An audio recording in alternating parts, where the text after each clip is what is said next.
Hey guys, in this video, I will show you how to translate documents using ChatGPT. All right, let's begin. First, open your browser and go to Google. Search for ChatGPT and open the official website from the results. Sign in to access the interface. Once inside, locate the Upload or Plus button to add your file. Select your Word document from your device and upload it to ChatGPT. Next, type a clear prompt. Be specific with the language to get accurate results.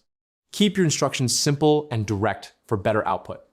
After entering your prompt, click Submit to start the translation. ChatGPT will process the document and generate the translated text. Once complete, review the translation carefully. Check for accuracy, tone, and formatting. If needed, refine your prompt and regenerate the result. Finally, copy the translated text and paste it into a new document, then save it. So that's basically how you can translate documents using ChatGPT. That's it for this video. Thanks.